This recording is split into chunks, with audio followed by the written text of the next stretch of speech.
On the eve of our struggle for independence, a man who might have been one of the greatest among the founding fathers, Dr. Joseph Warren, president of the Massachusetts Congress, said to his fellow Americans, "Our country is in danger, but not to be despaired of.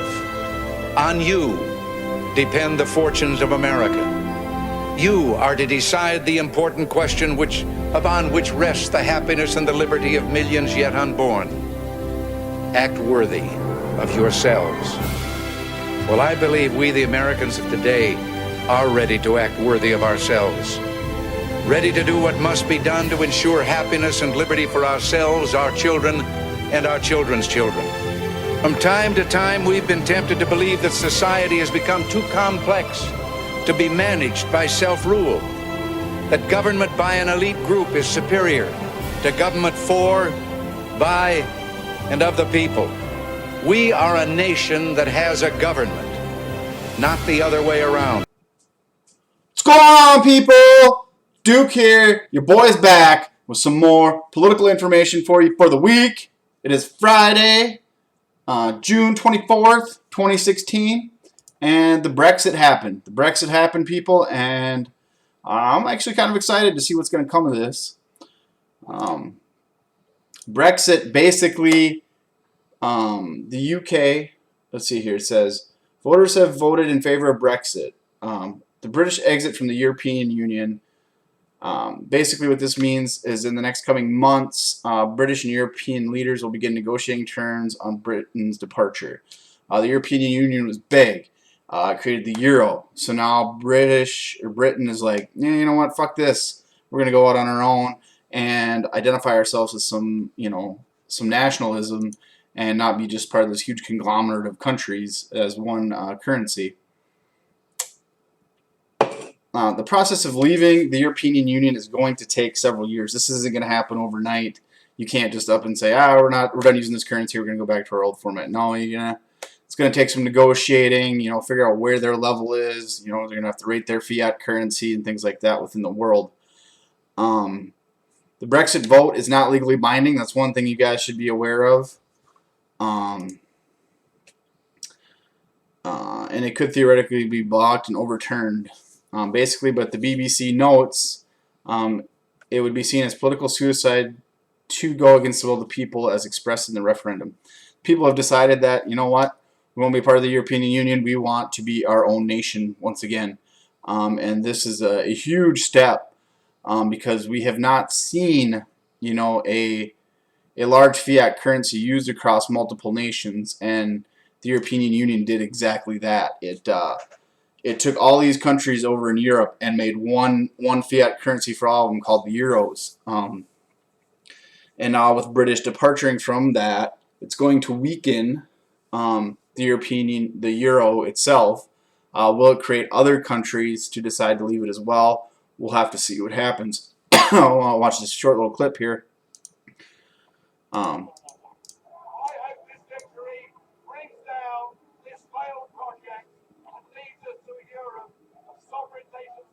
It's a major blow to European political and economic integration and a huge embarrassment for British Prime Minister David Cameron, who might lose his job as a result. Britain is better off inside the EU than out on our own. At the heart of that is the single market. 500 million customers on our doorstep. The source of so many jobs, so much trade, and such a wealth of opportunity for our young people.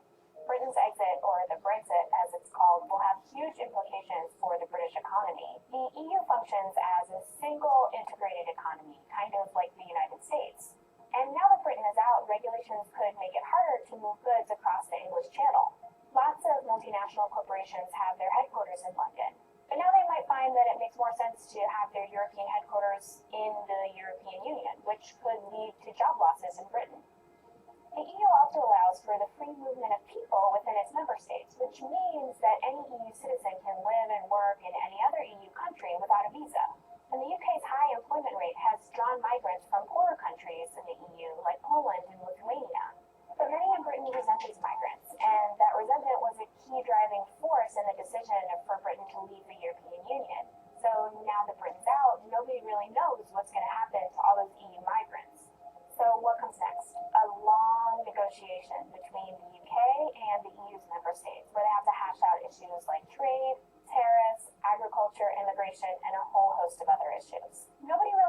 this means for the other EU countries. They could rally together and push for even more integration. Or some countries could look at Britain and say, we should get out too. But one thing is clear, Britain's exit is a huge blow to the dream of a united Europe.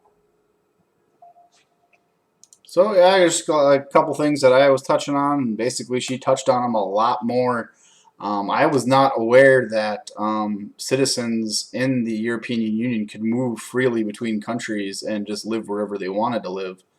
And that caused a huge immigration stir in Britain, because basically they probably had a majority of the wealth, and what happened was, you know, all the immigrants decided to go there because that's where the jobs were. And you know, the same thing would happen here in America if we decided to, you know, merge Canada, the United States, Mexico, and say like Cuba all into one and call it the, you know, the North American Union, for an example, and we'd all be under one currency, and we would allow, you know, anybody to move from wherever they wanted. So if I wanted to move down to Mexico and work there, I could, and if people from Mexico wanted to move up here, they could. It's very interesting to see how that worked, but it's also interesting to see the repercussions of their actions. Now, will it cause a domino effect? I'm not sure. It might, because what's going to happen next? Well, if they can't work in Britain anymore, they're going to, you know, move over to the next strongly dominant economy. You know, the immigrants are going to move to where the money is, you know, because they need to make money. People need to make money to live. So, I mean, it would be plausible to say I can make more if I go move over here and I live here than I can if I stay where I'm at. So, this European Union seems to strengthen the weakest economies and seems to weaken the strongest economies with its plan. So it's going to take a lot of time. It'll be interesting to see. What does the Brexit mean for Donald Trump? Let's see. I think he's got something to say here. This is Leaders React to the Brexit. The British people have made a choice. That not only needs to be respected, but those on the losing side of the argument, myself included, should help to make it work. As a result of this, Britain will continue to be a great European power. Today is a cut for Europe. It is a cut as regards the European unity. I want to reassure everyone that we are prepared also for this negative scenario. This painful choice, which I deeply regret, for the United Kingdom and for Europe. This choice is theirs, and we must respect it. While the UK's relationship with the EU will change, one thing that will not change is the special relationship that exists between our two nations. Okay, I didn't have any information from Donald Trump on that. That's kind of interesting. That's what it said at the top here. Oh, here we go. It was interesting to hear all those leaders from those countries and what they had to say. And basically they're saying, you know what, they made the decision, we have to respect it. We do not agree with it, but this is how diplomacy works. It's not how it works in this country. You know, when something doesn't go one side's way, the other side just lashes out against them. And I think that's kind of a broken setup that we have here in America. Is it's like gun control laws. We'll be touching base on that here in a little bit. But for an example, you got people that just absolutely hate guns, and they don't want guns anywhere in this country. They don't want guns to exist. They think that the country is going to take care of them. They think the military is here to protect them, and everything's here and everything's good to go. Obviously, things like the Orlando club shooting prove that, yes, guns are very dangerous and guns can kill a lot of people. But at the same time, is, you know, enacting more laws going to prevent attacks like that from happening? Or is it just going to prevent, you know, law-abiding citizens from getting guns? Because really the only people who follow the laws are law-abiding citizens. Criminals don't follow laws. That's why they're called criminals. So let's go ahead and hear what Trump has to say on this.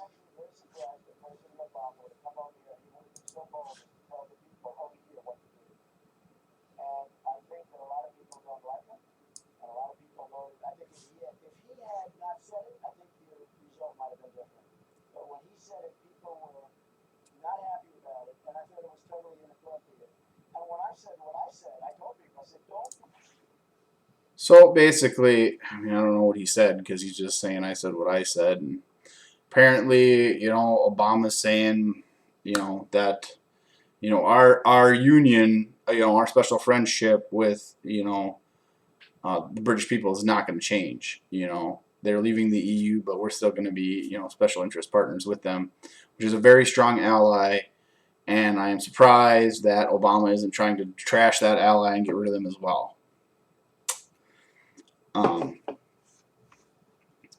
And then there's also some other news out there that says the Brexit is a warning for Hillary Clinton. I'm just going to read this article, a little piece of this article.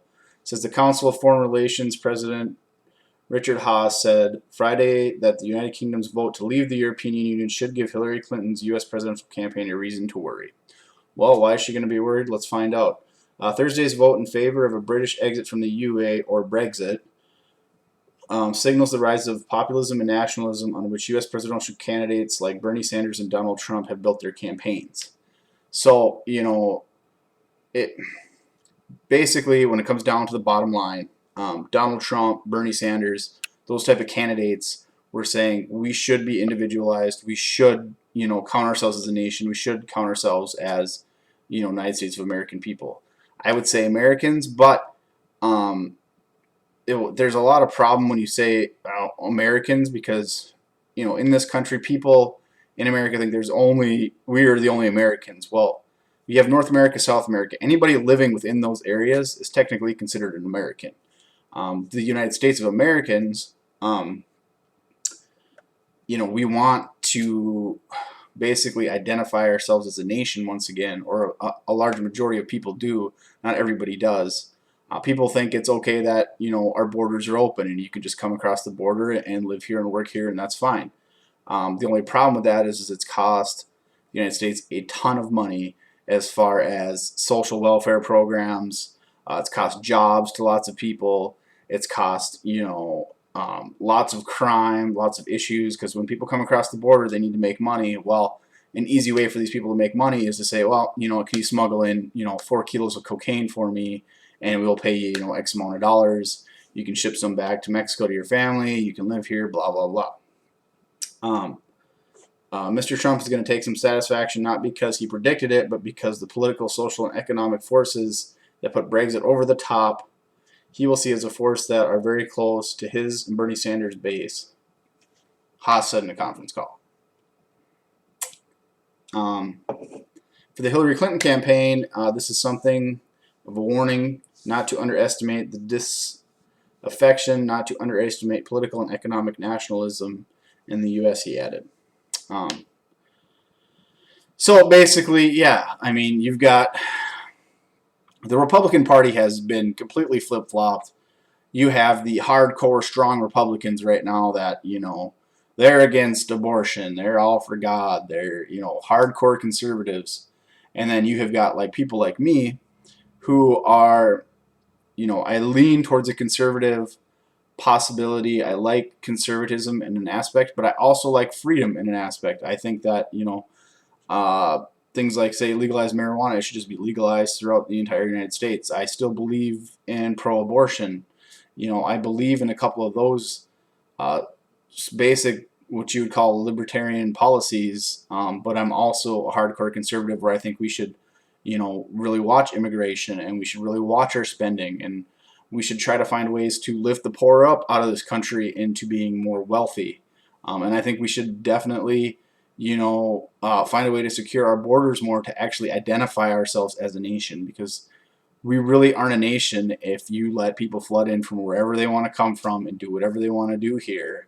And the only thing you do is slap them on the wrist and send them back to their country, or even if you send them back because they've got sanctuary cities in California where it's not allowed to do that. But when it boils down to it is, tensions are really, really high amongst people, and this part of our society is changing so rapidly. Political correctness has gotten to an all-time high right now, and it's gotten to be to the point where you are almost afraid to say anything in public, much less, when you're employed and you're out on the job or whatever. It's like, I don't want to say anything because, is it sexually offensive? Is it, racially offensive? Is it, is it offensive in any sort of manner. There are so many laws now that protect so many different classes of people that even if, you know, two people are arguing and they get into an attack, if they're different nationalities or they're different, you know, they're different races or whatever, it's automatically considered a racial crime because, you know, one of you was Caucasian, one of you was, you know, Mexican, or one of you was Mexican and one of you was, you know, African. It could easily boil down into that. And this day and age, it has gotten so ridiculous that to the level where, you know, we're looking for gender neutral bathrooms for our kids in kindergarten. You know, people are saying, excuse me, people are saying, my kid doesn't know what sex they are by the time they're 7 years old. They're not aware if they're a man or a woman or, you know, what they want to be until they get older. Well, that's fine and all, but at the same time, it's like, why are we bending the rules so far backwards, and why are we being so touchy on so many subjects? All it does is make us really weak in the long run. What we need to do is we need to just sit down. Our leaders need to sit down, and we need to have public forums, and we need to get together and say, look, all right, this tension has just gotten to extremely high levels. You know, it's really dragging on people, and we need to find a common ground here where everybody can be satisfied. You know, if, you know, poor people in certain parts of Chicago and in California and in New York feel like they've been abused, their races have been abused, things like that, we need to address those issues. We need to bring them into the room and say, look, you're living in America. What can we do to help bring up your communities so that they're on the level of every other community in this country? Does that mean we need to come in, you know, and build a college, a technical college, and teach you guys how to do plumbing, teach you how to do electricity, and teach you how to do carpentry so you can rebuild your city and create jobs? Do we need to come in, you know, and educate you more? I mean, what are the things that we can do to basically help bring all American citizens up to a level to where they should be?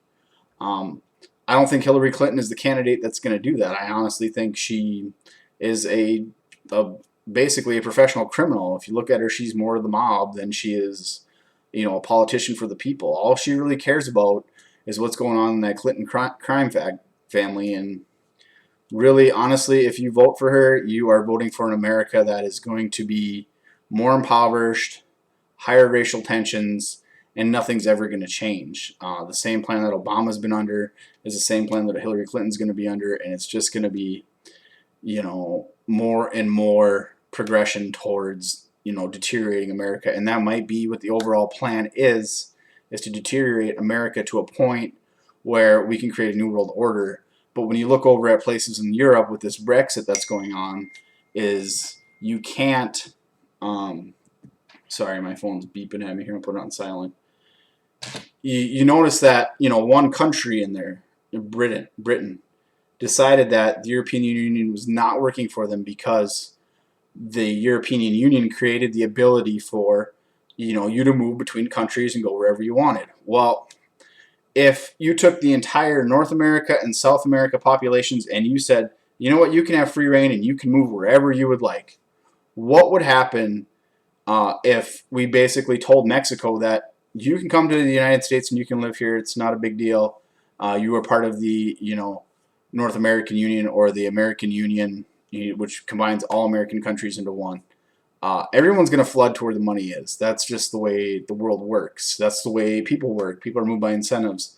If you tell me that I can, you know, make $300,000 a year doing the same thing I'm doing here over there and not have my cost of living go up so substantially high that it negates the fact that I'm making that much money, I'm obviously going to move over there because that's where the money is and that's where the job is, and people are going to move to where they can provide for their family. What would that do to the American economy? Well, it's going to bring it down because essentially you're going to have a large influx of people that you're going to have to put housing up for, more social welfare programs, you know, more healthcare programs, and, you know, our you know, just general certificates, colleges, everything. We're just not prepared for that large influx of immigration. We do have a large population of immigration. I believe I've read statistics where for every natural-born U.S. citizen, we have 3 immigrants coming into this country. So we have immigrants coming into this country at a far greater rate than we have natural-born citizens. And that's great because America is built on immigration, and I'm pro-immigration, but I want immigration to be done on a level that it should be done on, and security should be done, you know, to a point where, okay, you have a country that is war-torn. That means that, you know, all the men in that country are automatically red flagged in my mind. You know, some of them just want to come here, they just want to work, they want to provide for their family, that is great. But we need to verify who these men are, especially from the ages of, you know, like 15 to 30. And I'm not saying that people over 30 can't be terrorists or, you know, harmful to the place that they move into. I'm just saying that you're a lot more subjected to being turned at a younger age as a man than you are once you get older. Once you get older, you've got kids, you've got a family, you've got more things to worry about than, you know, what your opinion is on the world. And, you know, when you're a young teenager, you know, you get crazy and you don't really fear death, and, you know, your ideas are way out there to a point where you might not be in with society or where society wants you to be in on. So let's go ahead and touch a little bit base on these gun laws. This is a long episode, so if you guys are watching this episode still, thank you very much for watching this episode. I appreciate it. Like I said, I'm going to try to put out one of these episodes a week. They're probably going to be pretty long, so thank you for watching it, though. I appreciate it. This week, after that Orlando shooting, the Senate basically voted down new gun security measures. Let's see if you guys can hear this video. You might not be able to hear it. I don't know why it's so quiet.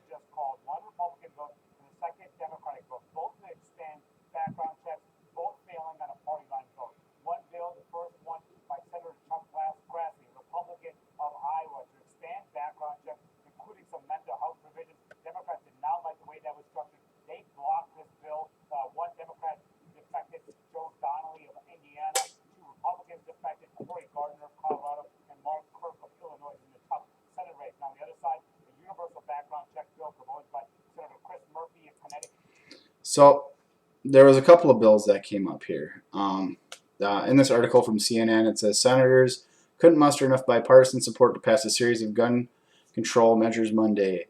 The latest in a long string of failed attempts in enacting tighter curbs on firearms in the United States. Spurred by the worst mass shooting in U.S. history, senators from each party introduced measures that they said would strengthen background checks and prevent suspected terrorists from obtaining weapons. You're not going to prevent terrorists from obtaining weapons, okay? There are plenty of weapons in this country to obtain, and it is not hard to buy a gun in this country. And by no measure can you make it hard to obtain an illegal weapon in this country because, like I said, criminals don't care. They will go out and they will buy an illegal weapon because you know what they're going to do illegal activities with it anyways. They don't care if it's responsibly, you know, obtained or not. The result was expected, a fifth option set to be introduced and voted upon as early as Tuesday by moderate Republican Senator Susan Collins has generated more optimism but still faces long odds and passages.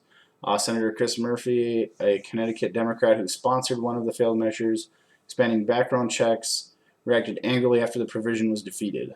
Nobody likes to lose. So I'm mortified by today's vote, but I'm not surprised by it, Murphy said Monday. The NRA has a vice-like grip on this place. So you want to blame the NRA. Every time something goes wrong, it's the NRA's fault, right? Because the NRA lobbies for our rights to have guns. The NRA is probably the only organization out there that cares that your right to own a firearm stays intact. There's a reason they're stopping to teach children cursive in school. They don't want them to know what their rights are anymore. They want to be able to take them away from you. And that is wrong. Citing a fresh CNN/ORC survey showing vast majorities of Americans from all parties backing restrictions that would prevent individuals on terror watch lists from buying guns, Murphy predicted widespread vote anger in November congressional contest. Okay. If you're on a terror watch list, you shouldn't be able to have to prove why you're on the terror watch list, and you should be able to purchase a gun if you can get yourself removed off the terror watch list. So if I was on a terror watch list, I would want to know. I'd want the government to contact me and say, hey, you're on a terror watch list. And I'd be like, why am I on a terrorist watch list? What did I possibly do to be on a terrorist watch list? let's go through my history. Let's go through my Facebook. Let's go through my emails. Let's go through my phone. Whatever you want to go through, let's go through it and clear my background for you so I'm no longer on a terrorist watch list. If you're on a terrorist watch list, the FBI should be able to deny your right to purchase a gun. You're on the terrorist watch list. You're on it for a reason, but you should know and be aware that you're on the watch list, and you should be able to meet a set requirement to get yourself removed off of such watch list so that you can purchase a weapon if you were wrongfully put on the watch list. I don't think, excuse me, I don't think the government should have the power to say, oh, you're on a terrorist watch list, you can no longer purchase a gun. What qualifies you to be on a terrorist watch list? Who can I contact to find out if I'm on a terrorist watch list? What can I do to remove myself from a terrorist watch list? These are all things that the government needs to answer to us before they can just label somebody and take away their right to purchase a weapon. Do I think terrorists should have weapons? No. Do I think terrorists can get weapons without going to the store legally and purchasing them? Yes. I think it's phenomenally easy. Go to a gun trade show, and all you really have to do is throw some cash on the table, say I'm not a felon, and there you go. You can purchase a firearm. Easy as that. Is that going to be harder if you're of Muslim descent? Yeah. People might look at you a little weird and say, I'm not going to sell you my firearm because you're Muslim. And that is kind of the racist ideology that a lot of people have, is if you're a certain nationality, they might automatically identify you as somebody who could do harm to other people just because of the fact of your skin color and what religion you follow. And that is wrong as well. So there has to be a set system, maybe an online system for online for trade shows and things like that, to where you can go in and say, hey, I want to purchase this gun from you. Well, that's fine. We have a tablet here. It costs $15. We get an automatic background report on you. Make sure you're not a felon. Make sure you're not on a terrorist watch list, and then you can purchase this firearm from me for cash. You pay $15 with a credit card. Simple as that. In and out. You could do one scan for the whole day and just go around and buy and trade guns once you're into the show. And they could have that scan right before you get into the show. And if you do not meet the requirements, you don't get into the show. Simple as that. It's basically like going into a bar. If I were to walk into a bar and I'm not 21 years old, the bouncer would say, I'm sorry, you're not 21 years old, you cannot be in the bar because we could serve you drinks. And everybody in the bar is allowed to have drinks because I've checked everybody who's in the bar. So the same thing could happen at a gun show, in my opinion, is close off the exits. You have bouncers at the exits. You put your information in, you scan your ID, verify your background check quickly online, and then you can walk into the show and purchase weapons. Simple solution. Obviously, it's a lot more complicated than that when it comes to politicians, because they've got to have all these laws and all these paragraphs and all this information, and they got to sneak in their bill on the side that they want to get funding for and things like that. And that's what irritates me a little bit about politics, is it's like, well, I want to pass this law, but I want money to do this. I need more money to do this. So I will vote yes on your law as long as you give me money for my law, or I will vote in your law if you'll vote in my law, because the same bill will pass both laws. Well, let's go back to a basic structure of one law, one bill. Okay, if you want to pass a gun control law, the gun control law is only focused on gun control. It's not focused on anything else. It's not focused on immigration. It's not focused on spending for Social Security. It's not focused on anything other than what the law is being pronounced for. And I think that is a big issue that we have with American politics, is the side pushing of these little laws that Democrats and Republicans want. We want to push this little law through. We'll vote yes on your law as long as you let our little law slip through the bottom of this barrel here. And then they start bitching about it. It's like, well, we'd vote in your law, but the problem is you've got this other law attached to it that we don't want to be legalized. We have no problem with your current law that you're proposing, but we have a problem with the secondary law that you're trying to slide under the radar here. And then one side or the other gets lambasted. They're like, oh, Republicans turned down gun control law. It's like, well, did they really turn down gun control law, or did they turn down micro laws within the gun control law? Things like that. So last thing we're going to wrap up on here is just the posts. I'm going to be doing these until a POTUS has been selected for the United States. Trump still has not been given the nominee from the Republican National Convention. He won't until they meet. But he has more than enough votes, and he should become the nominee. unless some of the hardcore Republicans just got fucking angry and want to go against him, and then that's going to completely disassemble the Republican Party. So we'll see what they want to do.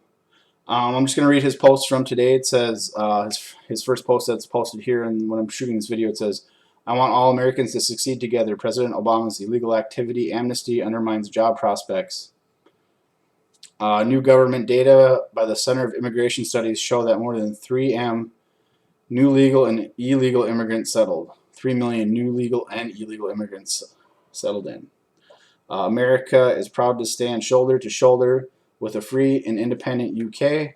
We stand together as friends, as allies, and as people with a shared history.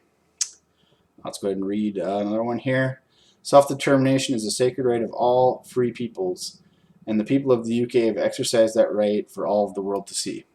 So he's backing their decision. If a majority of people want something, my opinion, it should be enacted, as long as it's not, you know, like something like Hitler would have done, where it says, you know, all Jewish people need to die and be put in internment camps and things like that. As long as it's not physically hurting or harming somebody, it should be allowed to be enacted into law. You know, basic things like, you know, should marijuana be legal? Well, 70% of people in this country think it should be legal. It should be legal. 70% of people say it should be illegal. That's a majority. Majority of people want it. Majority of people should get it. And the damn politicians should just do their fucking jobs and listen to us when we tell them we want something. We fucking want it, and we want it now. Well, let's go ahead and read some posts from Hillary Clinton here. Let's see here. Good for you, Jensen. Every woman deserves equal pay no matter what her age. Keep up the hard work and courage.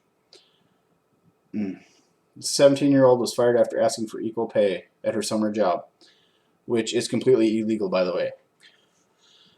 Okay, Hillary Clinton, well, if you believe equal pay is deserving of every woman out there, then why don't you pay the women in your own organization the same that you pay men?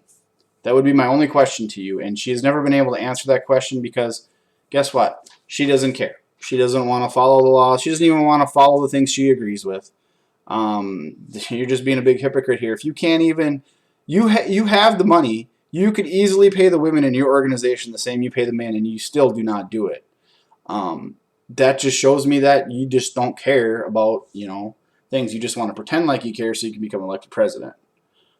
Thank you at POTUS for making another important milestone on LGBT American March Towards Equality.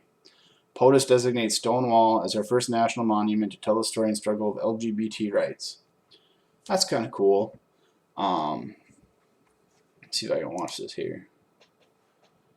Back in 1969, as a turbulent decade was winding down, the Stonewall Inn was a popular gathering place for New York City's LGBT community. Okay. At the time, being gay, lesbian, bisexual, or transgender was considered obscene, illegal, even a mental illness. One night, police raided the bar and started arresting folks. Raids like these were nothing new, but this time the patrons had had enough, so they stood up and spoke out. The riots became protests. The protests became a movement. The movement ultimately became an integral part of America. So this week, I'm designating the Stonewall National Monument as the newest addition to America's national park system.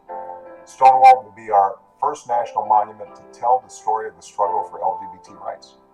I believe our national park should reflect the full story of our country, the richness and diversity and uniquely American spirit that has always defined us, that we are stronger together, that out of many, we are one. All right, that's pretty cool. I mean, I'm all for that. That's you know, that's where people met, and that's where people kind of fought for their rights to be LGBT. You know, that's great. I think there should be a monument built to that, because that is a big part of our country that's going on right now, is a big point of controversy. But you know what? Like I said, I am part Republican, part, you know, in for these types of things where if you want to do something, you should be allowed to do it. Every person is created equally in this country. No matter who you are, you have rights. You have rights to equal pay. You have rights to be who you want to be. As long as you're not harming other people around you, you should have the right to do what you want to do. That is freedom in my mind. And freedom should expand to all people. It shouldn't just be, you know, one subculture of people. It shouldn't be one sex of people. It shouldn't be just men. It shouldn't be just women. It shouldn't be, you know, everybody is created equal. And that is an America that I would like to see, is where people stop fighting over such the little things like, oh, she got an abortion, you know, that should be illegal. Well, should it? Should it really be illegal? Should a woman who has been raped by 5 guys at her own will and not able to speak up for herself and was drugged and was held down and forced to have sex not be allowed to have an abortion because she really doesn't want to have this child? Should that be against the law?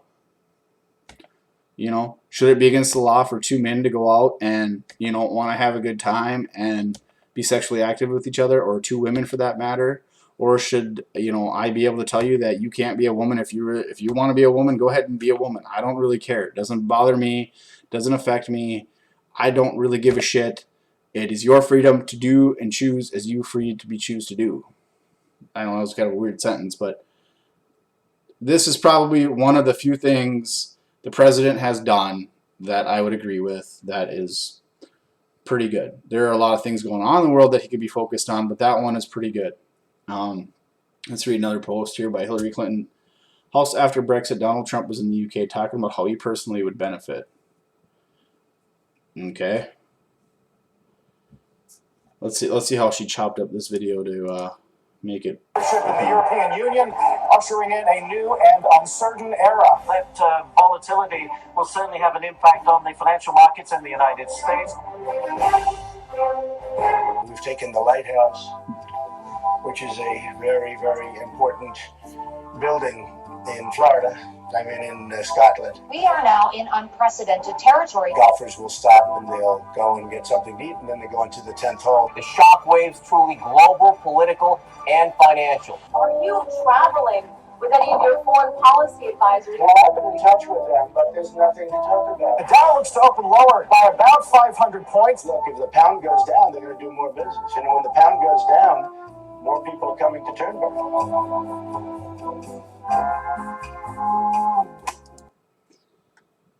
So she basically chopped up his entire, you know, speech in Scotland to highlight a few different parts.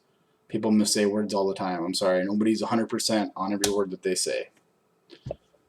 Let's see here. What's the next thing that we should say here? Asked whether he would talk about foreign policy advisors about Brexit. Trump says there's nothing to talk about.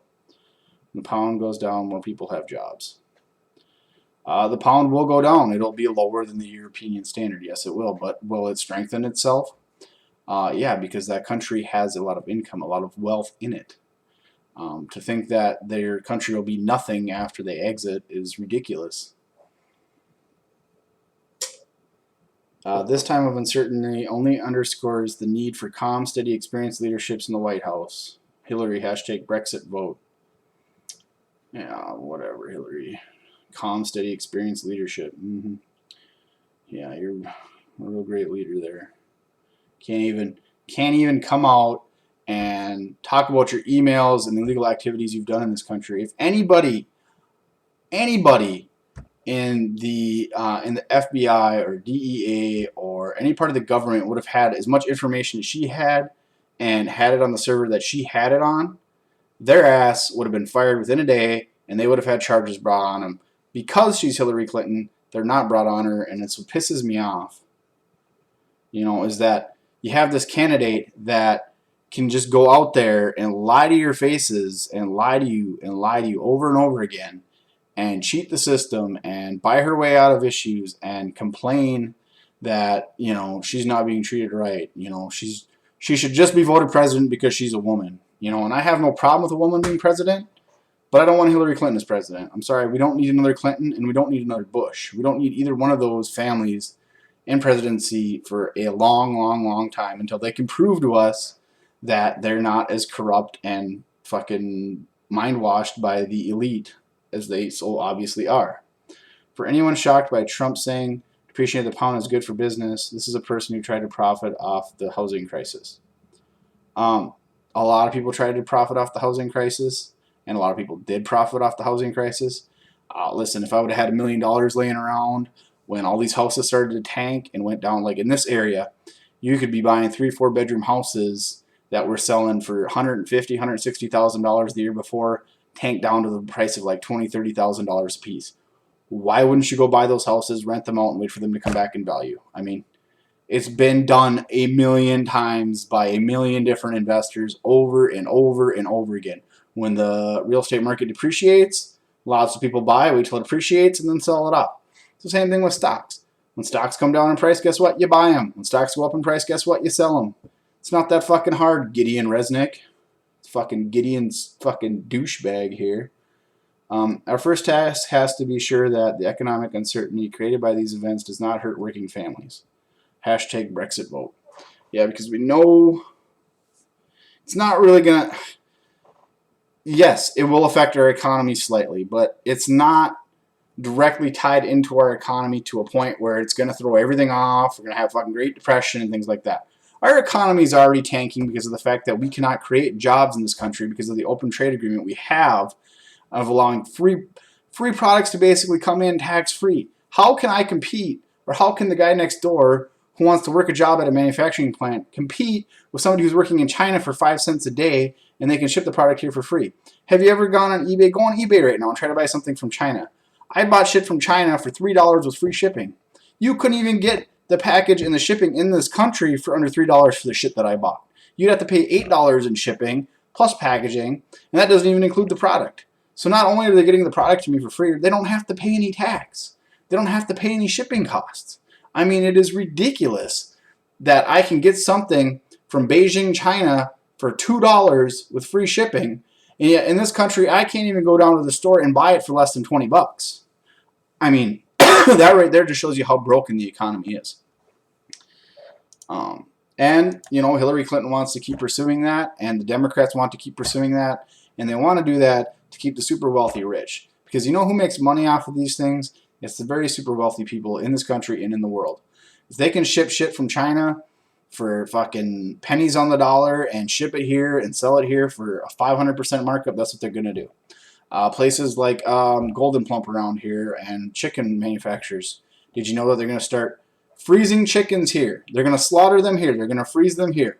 They're going to ship them to China for processing and ship them back because it is more cost effective to take all of our chickens, ship them across the entire world to have a manufacturing plant out there, process the entire chickens, ship them back and sell them for a profit here. That is how low the labor cost is, and that is how open free trade agreement works. Is we have the product here. It's right here. It's right down the street. There's a chicken farm right there. You're telling me that it's more cost effective to take all those chickens there, bring them over to the slaughterhouse, slaughter them there, package them all up, freeze them, load them on a boat, ship them all the way to China, ship them all the way back, put them on a semi, and distribute them to stores is more cost effective than to just have a plant built right there and have 30 people working in it and having them process the chickens. It's more cost effective to ship them that range. That just blows my mind how that can even be possible, but it is. So anyways, guys, like, comment, subscribe. Thank you for watching my video. I know it was long. I know it was winded. Look forward to another episode next week. I don't know what days they come out. It's whatever day I basically get to sit down and record. I have a lot going on. My new job starting.